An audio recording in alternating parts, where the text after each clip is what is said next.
Si vous êtes israélien et que vous achetez sur des sites Internet internationaux, attention, vous payez beaucoup plus cher.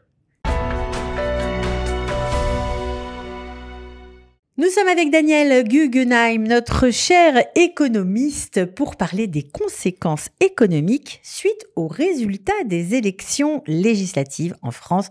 Évidemment, beaucoup de gens s'interrogent. Bonjour Daniel, on a hâte d'avoir votre opinion sur le sujet. Bonjour. Effectivement, c'est un sujet de préoccupation. Comme vous l'avez dit, en France et en Israël, beaucoup de gens m'ont demandé, on va essayer de répondre à certaines préoccupations, des gens qui vivent souvent en Israël et qui se demandent quoi faire au niveau de leur retraite, au niveau des placements qu'ils ont en France. Et on va essayer d'éclaircir ce qu'on peut en expliquant notre façon de voir les choses. Alors, je voudrais d'ailleurs dire ici, en premier lieu, que après la dissolution, j'avais parlé à cette antenne de ce sujet. Et j'avais dit aux gens que j'étais très inquiet, comme beaucoup d'économistes d'ailleurs, sur ce qui allait arriver après les élections, point de vue de ses répercussions économiques. Et j'ai eu à cause de ça des réactions de gens qui me disaient, je vous avais été alarmiste, mais me disant qu'en fait, à cause de ça, ils me demandaient des questions, qu'ils avaient pris ça en compte. Et qu'en fait, je pense que j'ai eu raison d'être alarmiste à ce moment-là. Oui, vous nous aviez donné le conseil de vendre. Pour ceux qui avaient des biens, etc., c'était le moment de liquider. Voilà. Et j'avais dit aussi exactement la chose suivante. C'est qu'après qu'il y a eu l'annonce de la solution, la bourse en Paris avait baissé très fortement, en Allemagne aussi, l'euro un petit peu, et tout d'un coup, on savait pas pourquoi, et en fait, c'est la Banque Centrale Européenne qui avait acheté de la dette française pour éviter justement l'écart avec la dette allemande. Et les gens vivent ça, les investisseurs internationaux, et donc ils étaient calmés. Et depuis, c'était l'attentisme. Ça s'est stabilisé, et c'était même revenu, pas vraiment comme avant la dissolution, mais... Alors là, on en est où? Et alors, qu'est-ce qui s'est passé? Et ça m'a encore plus étonné, c'est que le lendemain des élections, alors qu'on a eu les résultats le lundi matin, la bourse en France a un petit peu augmenté, et en Allemagne aussi.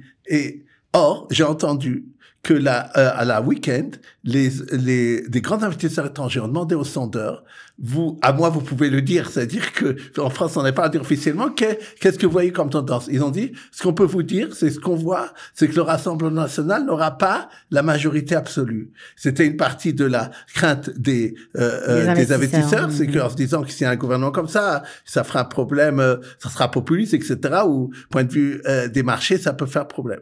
Mais ils se sont trompés, ils sont pas tellement trompés, mais ils sont trompés en ne voyant pas le deuxième point qui était que c'est la gauche, ce qu'on appelle le nouveau Front populaire, qui est arrivé en première place et qui veut maintenant, comme tout le monde le sait, réclamer à corps et à cri la place de Premier ministre. Et alors, après ça, après le lundi, ça a commencé à bien rebaisser en France, surtout à 1,5%, quelque chose comme ça, un jour 1,5, un jour 0,6. Après, ça s'est de nouveau un peu stabilisé, mais c'est-à-dire d'abord que les marchés seront volatiles, comme on l'a dit, et donc qu'il y a une préoccupation maintenant des marchés financiers, des investisseurs. Et alors immédiatement d'ailleurs, il y a eu un S&P ou Moody's qui est venu dire à la France, on vous rappelle que si vous abrogez la loi sur la retraite, alors nous, on va vous déclasser. Déjà, il y a une société S&P avait déjà déclassé la France et les autres ont dit, nous, on va faire la même chose. Alors il y a de nouveau eu tout à coup une crainte sur ce qui allait arriver en France. Maintenant, en plus de ça, et ça je veux le dire, il y a un consensus dans les économistes, pratiquement toutes les économistes en France, le programme du nouveau Front populaire est un programme qu'on appelle keynésien. C'est-à-dire, son but, c'est de faire entrer énormément d'argent au point de vue des consommateurs. Et comme ça a été d'ailleurs après la crise de 29, c'est formidable. Ça fait relancer la machine économique. C'est bon pour le chômage et c'est bon pour la consommation, c'est bon pour la croissance. Et les recettes de l'État vont augmenter de cette façon-là. C'est ça leur idée. Simplement, Keynes, il a fait ça en 1929. Et pas, les choses ont un peu changé. C'est-à-dire que si la France, elle fait ça, d'abord, la consommation, c'est pas la consommation intérieure qui va augmenter en France. Les gens vont consommer plus de l'importation, puisque en France, il y a un grand déficit commercial. Donc ça va encore plus accélérer le problème du déficit commercial. Et pas seulement ça. Bien sûr, si vous faites une politique comme ça, de donner des cadeaux aux gens gratuits, comme ils disent, ça veut dire que, point de vue des finances publiques, qui est déjà très très mauvais, qui a 3 000 milliards d'euros de dette, ça va l'augmenter massivement. Et déjà, la France est sous une menace de l'Europe de sanctions financières parce que son budget n'est pas équilibré. Donc c'est pas génial tout ça. Et donc ça, ils ont commencé à prendre conscience. Maintenant, moi, ce que je dis d'abord à ce niveau-là, pour en conclure, point de vue économique, c'est que ce que je pense qu'il y aura, qui que soit le gouvernement, et comme je pense que comme en Israël, les gens regardent ce qui va se passer après, les députés, je parle des hommes politiques, sont les mêmes partout, et que, à mon avis, tous, ils ont une horizon de 1 an maximum. Ils savent que dans 1 an, il y a de fortes chances pour que cette assemblée soit dissoute. Donc, je vois aucun gouvernement qui va prendre des mesures qui sont impopulaires, en sachant que dans quelques mois, ils devront aller devant les électeurs. On fait ça quand on a 5 ans et contre la première année, comme ça, les gens ont tendance d'oublier. Donc, à mon avis, il n'y aura pas, et c'est le consensus, de mesures de restriction budgétaire qui seront prises.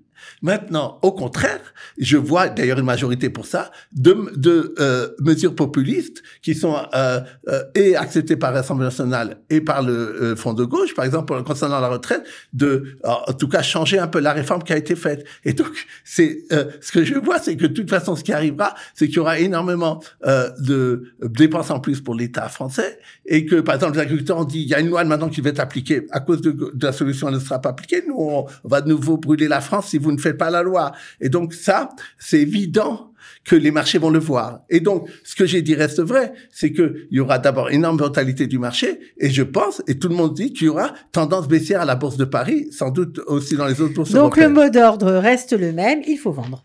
Voilà. Et enfin, dernière chose que je voulais dire aussi, puisque par rapport au shekel, que d'abord l'euro baisse un petit peu en ce moment, on le voit surtout par rapport au shekel, parce que le shekel remonte bien, parce qu'il y a ce problème sécuritaire apparemment moins, peut-être va se terminer bien, va s'arranger. Et donc là, il est revenu par exemple l'euro est en dessous de 4 shekels, ce qui n'était pas arrivé depuis quelques jours.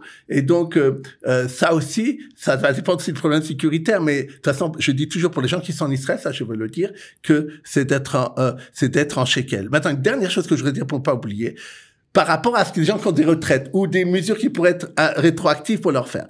Point de vue des impôts, il faut savoir si le Front de gauche, par exemple, veut augmenter les impôts massivement, il peut le faire déjà sur 2024, c'est-à-dire rétroactivement. Ça, il faut le savoir. Tout le monde l'a dit. Il y a des choses comme l'ISF, non, impôt sur les fortunes, ça sera qu'en 2025. Mais si c'est par hasard et malheureusement, je peux le dire, le pouvoir, il préfère. Et donc, ça, il faut le savoir. Concernant, on m'a demandé, est-ce que la France pourrait dire, par exemple, moi, je suis en Israël et je vais plus toucher mes retraites. Est-ce que ils peuvent décider ça? C'est pas impossible. Ils peuvent dire, ils l'ont fait pour les handicapés, par exemple, de dire, c'est que si vous êtes en France que vous pouvez les recevoir. Pour l'instant, ils le font pas pour les gens qui sont à l'extérieur de la France pour les retraites. Je ne sais pas s'ils le feront pas, ça je peux pas vous dire. Bon, et puis de toute façon, on attend puisque le gouvernement n'est toujours pas constitué, évidemment. Donc pour l'instant, on n'en sait pas vraiment plus. Alors on continue avec une nouvelle pour, on va dire, ceux qui achètent sur Internet. Alors, ouvrez grandes vos oreilles, ça va sûrement vous surprendre. Si vous êtes israélien, que vous achetez sur Internet sur des sites internationaux qu'on connaît bien, tels Asos, AliExpress, Temu ou bien d'autres, eh bien, sachez que si vous payez en shekel, eh bien, vous payez plus cher que tous les autres consommateurs. Une injustice incroyable. Vous avez exactement employé le terme du ministère des Finances lorsqu'il a publié cette étude pour le montrer. Qu'il appelle israélien, c'est horrible ce qui se passe par rapport à eux. Ils ont parlé en hébreu, aflaya. C'est exactement le mot que vous avez prononcé. Et d'ailleurs, ça a été confirmé par la Chambre de commerce en Israël. Il faut le dire, tous les deux ont le même intérêt de vouloir supprimer l'exonération de la TVA sur les achats par Internet à l'étranger jusqu'à $75. C'est ça qu'ils veulent le faire aussi dans cette étude. Il faut quand même le dire lorsqu'on va parler de ça maintenant. Mais c'est des études qui sont basées sur des faits prouvés. Je vais donner juste 2 exemples pour les gens qui comprennent. Des articles qu'on appelle les best-sellers, qui sont souvent vendus sur ces sites-là et que les Israéliens achètent beaucoup. Si, par exemple, vous allez sur le site AliExpress et vous voulez acheter un t-shirt pour homme, et si vous l'achetez en Angleterre, c'est ce qu'un Anglais qui l'achète en livres sterling, il va payer 13 livres sterling, ce qui revient à 61 shekels. Par contre, s'il le paye en shekels, c'est pas 61, c'est 90 shekels qu'il devra payer, soit 48% en plus de la somme qui est Sans demandée. raison, simplement parce qu'il paye en shekels. Parce qu'ils disent, de toute façon, ils vont pas payer la TVA, et donc ils vont pas faire tellement attention. Et nous, en tant que Temu, AliExpress ou que ce soit, nous, vous gardez chez nous l'exonération, gardez cette exonération que l'Israélien ne paye pas. Autre exemple, Temu que vous avez cité aussi, petite valise, si vous l'achetez en euros, 21 euros, 84 shekels à peu près, même un peu moins maintenant, vous l'achetez en shekels, 110 shekels. Donc c'est des variations, des différences très importantes, des variations différences de prix.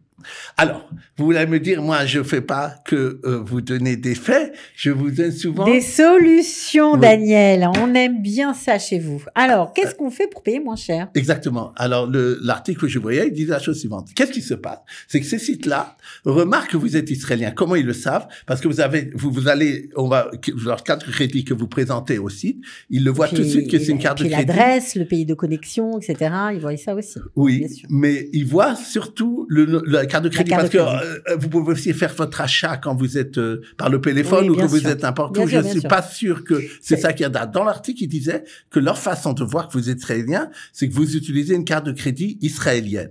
Et donc, ils vont vous proposer comme premier choix de payer en shekels. Mais si vous dites, je vais payer par la monnaie d'origine d'où cette chose-là est faite. Donc en fait, en gros, il faut vérifier pour chacun des sites quelle monnaie est la préférée de ce site-là. Tout à fait. Ça peut Par être exemple, le dollar, ça peut être plein de monnaies AliExpress différentes. dollar. Assos, ils disent en euros. Donc c'est pardon, Assos livre sterling et AliExpress en dollars. Oui, par exemple, on dit. Donc comme vous avez dit, il faut vérifier à chaque chose. Maintenant, ils disent que même après les commissions que vous devrez payer à votre carte de crédit et les commissions de change et la commission de la carte de crédit, c'est quand même ça moins sera cher. beaucoup moins cher que si vous payez directement en shekels. Merci pour cette info. Je pense que à la veille des vacances, elle va être bien utilisée. Et on continue avec une info plutôt écologique, une préoccupation écologique qui était aussi israélienne, malgré le grand retard sur ces questions-là. On se souvient d'une loi qui avait été votée en 2017 contre, en tout cas pour taxer le plastique afin que les Israéliens en consomment moins. Alors pourquoi on parle de ça? Évidemment, Daniel, le 4 juillet, c'est la journée internationale pour la lutte contre le plastique. Alors, qu'est-ce qu'il se passe? Est-ce qu'il va y avoir une avancée? Est-ce que cette loi israélienne qui avait été votée ici a eu un effet bénéfique? On en est où exactement? Oui, tout à fait. Là, vous avez très bien posé, comme d'habitude, les problèmes et la problématique de cette chose-là. Et ce que je veux dire, c'est la chose suivante. C'est que effectivement, ça a été un très grand succès.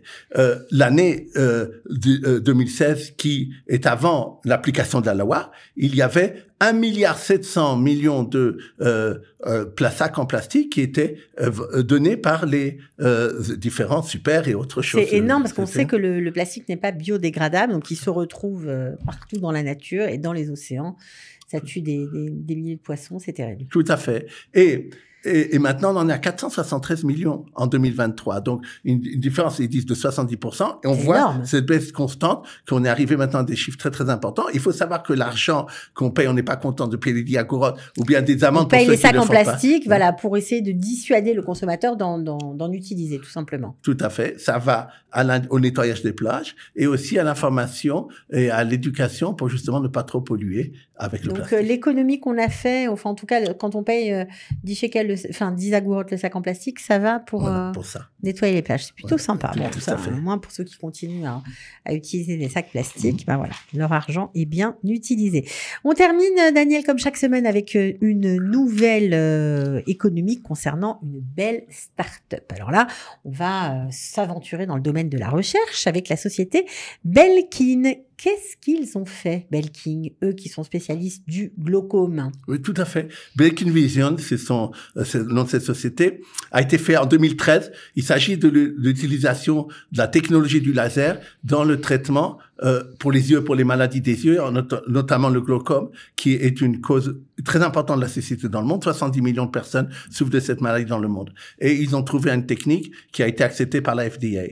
Et ils ont réussi à se faire vendre maintenant à une société qui s'appelle Alcon, qui est la première mondiale dans cette technologie de laser, qui est une entreprise qui a 10 milliards de dollars par an de vente, donc c'est vraiment une très très grande entreprise. Et ce que je voulais souligner à ce sujet, et c'est pour ça que je trouve que c'est une bonne chose, c'est une association qui s'appelle ARC, entre les hôpitaux, l'hôpital en l'occurrence Shiva, l'université de Tel Aviv, qui a une entreprise qui s'appelle Ramot, qui fait ça, et donc cette société aussi Black Vision qui a été ensemble fait. Et donc c'est un consortium public et privé en même temps, a donné une telle une chose mondiale, quoi, et un tellement bon résultat mondial qui était également économiquement bon. Et on voit que c'est incroyable de voir que cette collaboration arrive à une telle bonne chose. C'est ce qui fait la force des startups, notamment en Israël. Et là, on va dire la réactivité et le développement des universités où là-bas on fait beaucoup de recherches, mais très lié toujours avec le monde de l'entreprise. C'est ça qui fait une très grosse différence avec d'autres pays en Israël. Voilà, merci d'en avoir parlé, Daniel. On se retrouve la semaine prochaine. Avec plaisir. Parfait.